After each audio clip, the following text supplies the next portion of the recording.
ये objective question का ध्यान रखेंगे। हाँ, पता है इस सिद्धांत को सबसे पहले RS कहान ने दिया था।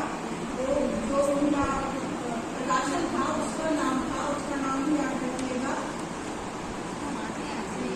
लिख लीजिएगा। रिलेशन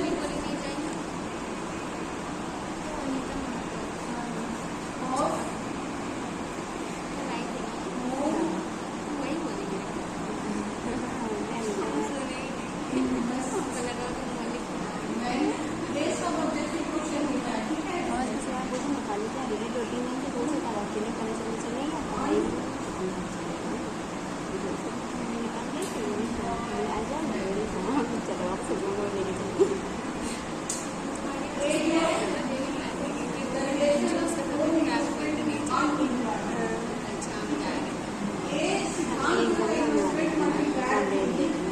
अर्थशास्त्र में सबसे पहले RS कहान ने दिया था, जो उनका मैगजीन जो प्रकाशित हुआ उसका टाइटल था रिलेशन ऑफ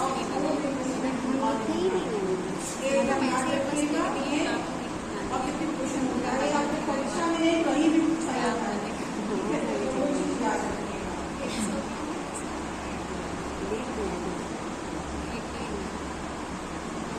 उसके बाद आता है किम्स ने इसको 1931 में प्रकाशित, ठीक है, 1931 में आया है। इसमें उन्होंने इस सिद्धांत का वर्णन किया। बाद में प्रोफेसर किम्स ने इसको अपने रोजगार सिद्धांत में इंक्लूड किया और तब से हम लोग अर्थशास्त्र में पढ़ने लगे कि गुणक का और मल्टीप्लाई का सिद्धांत क्या, ठीक है। और किम्स ने इसको अपने रोजगार थ्योरी में प्रयोग किया। बेसिकली सिद्धांत का मतलब होता है गुणा करना, जैसे कि हमारे जितने भी लेबर उसका मल्टीप्लाई करने से हमारे प्रोडक्शन पे क्या असर पड़ेगा, वही ये सिद्धांत बताता है, ठीक है। जैसा इसका नाम है गुणांक, वैसे ही ये सिद्धांत बताता है।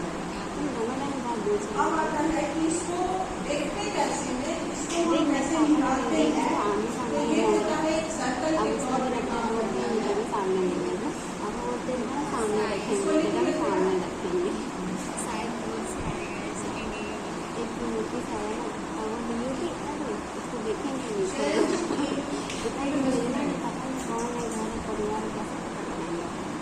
सबसे पहले क्या करते हैं, किसी भी बिजनेस में इन्वेस्टमेंट को यदि बेनिफिट लेना हो तो हम अपने इन्वेस्टमेंट को बदलने की जो तरीका होता है वो करने का उसका चेंज करते हैं। उसके बाद करते हैं चेंज इन कंजम्पशन।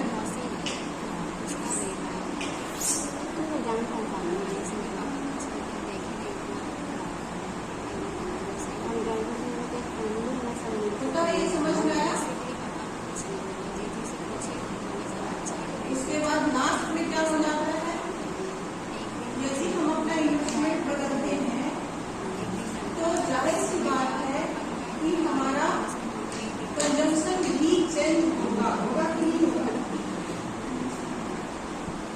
किसी चीज में हम यदि इन्वेस्टमेंट बदलते हैं तो हमारा उपभोग फलन प्रभावित होगा ना।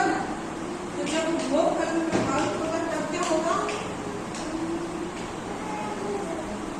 चेंज इन एग्रीगेट इनकम, जो हमारा टोटल इनकम है वो बदल जाएगा। तो ये जो गुणांक है वो इसी 3 प्रक्रिया पे काम करता है। सबसे पहले फर्स्ट ऑफ ऑल हम अपने इनकम का इन्वेस्टमेंट करने का तरीका बताते हैं। जैसे कि हम यदि 10 को मजदूर लगा के कोई काम कराते हैं और 10 साल से हम 10 ही मजदूर लगा के काम कराते हैं और हमको कोई बेनिफिट नहीं मिलता है, तो क्या बोलते हैं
इनकम,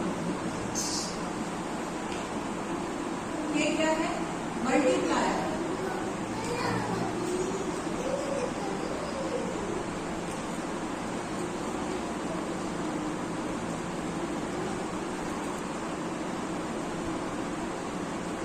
के सिद्धांत में के को मल्टीप्लायर से डिलीट किया जाता है, इसलिए जहाँ के होगा यदि सिद्धांत में तो समझिएगा कि मल्टीप्लायर को दिखाया जाएगा। उसके बाद आई क्या होता है? आई तो सबको पता होना चाहिए, इन्वेस्टमेंट।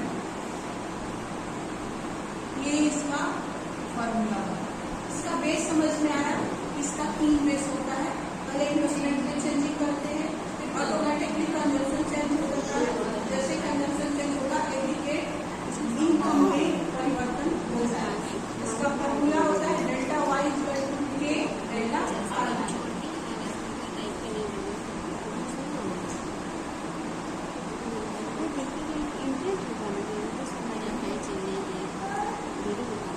गुणांक का प्रोसेस यही होता है।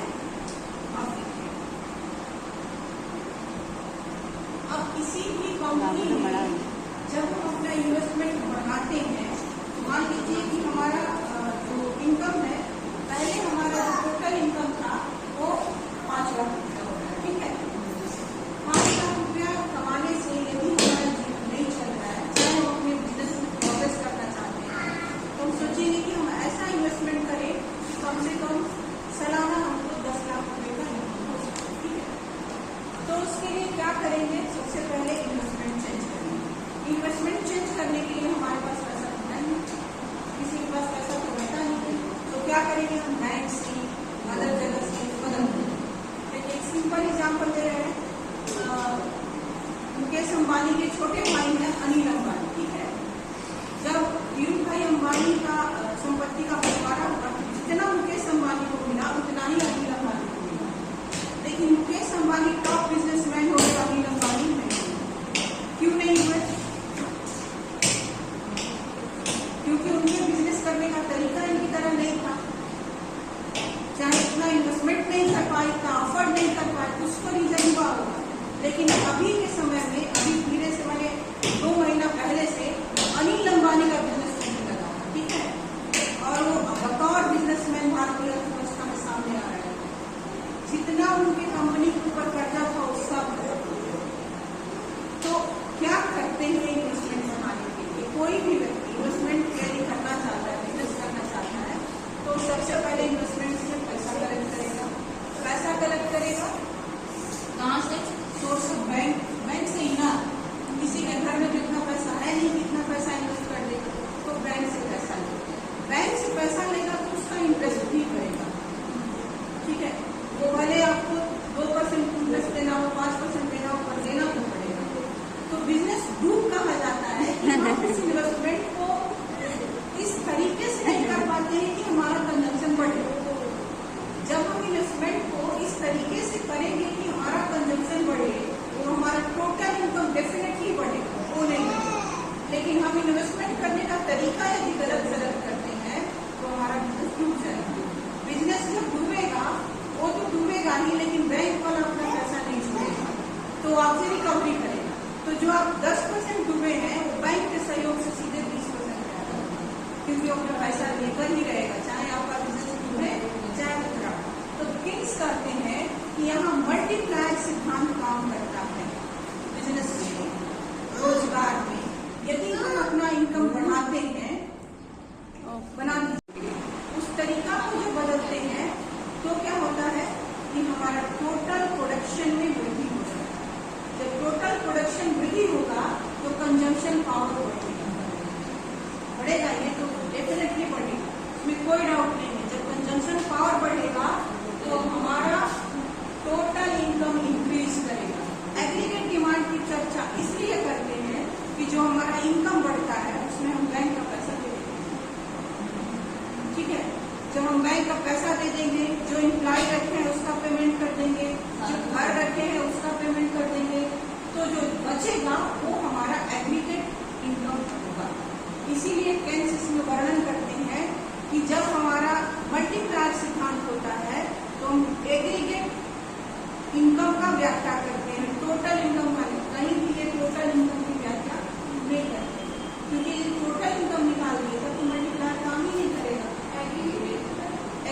मतलब शुद्ध,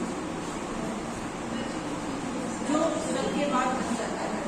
तो यदि हम अपना टोटल इनकम इसमें इंक्लूड कर देंगे तब मल्टीप्लायर सिद्धांत काम नहीं करेगा, क्योंकि तब हमको पता नहीं चलेगा कि हमने जो इन्वेस्टमेंट में चेंज किया उससे एक्चुअली में हमको कितना लाभ मिला। समझ में आ गया? पूरा मल्टीप्लायर सिद्धांत यही है, इसमें कोई डाउट हो तो पूछिए, क्योंकि अब हम डायग्राम बना देंगे।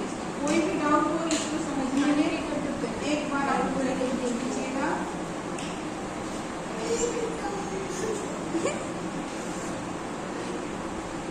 ये सिद्धांत 3 बेस पे काम करता है, ठीक है।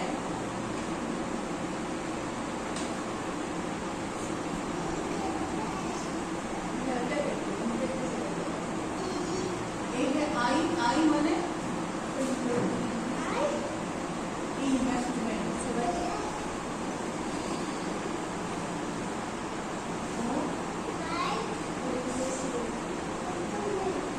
इन्वेस्टमेंट, ये है सेविंग और इन्वेस्टमेंट, विनियोग, एस और आर। तो चित्र में आप लोग लिख लीजिएगा, S is equal to saving, I is equal to विनियोग। और ये है एक्सपेंडिचर, एक्सपेंडिचर मतलब व्यय, जो हम खर्चा करते हैं। अब देखिए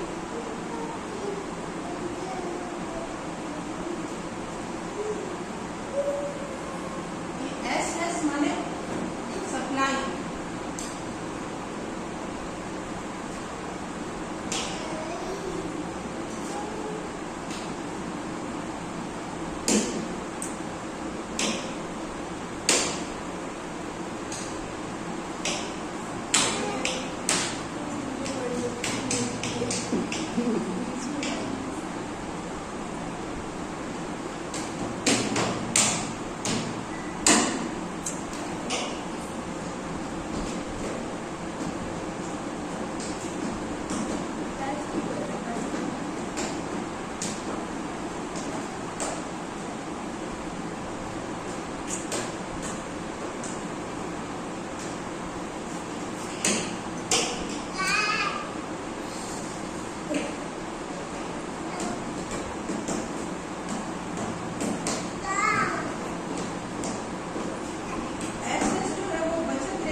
जितना हम यहाँ इन्वेस्टमेंट कर रहे थे, खर्चा कर रहे थे, एक्सपेंडिचर कर रहे थे, उतने के बराबर हमको बेनिफिट मिल रहा था। ई से है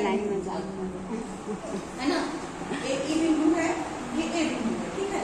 तो जितना हम यहाँ खर्चा कर रहे हैं उससे अधिक बेनिफिट हमको यहाँ मिल रहा है। मिला लोग चित्र के हिसाब से देखिए, आपने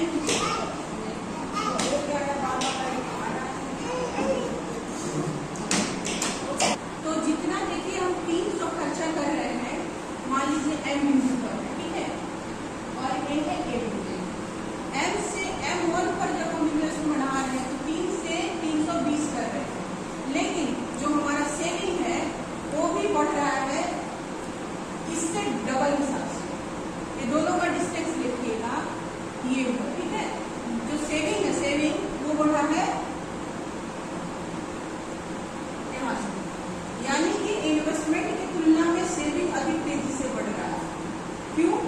यहाँ मल्टीप्लायर सिद्धांत काम कर रहा है। कैसे?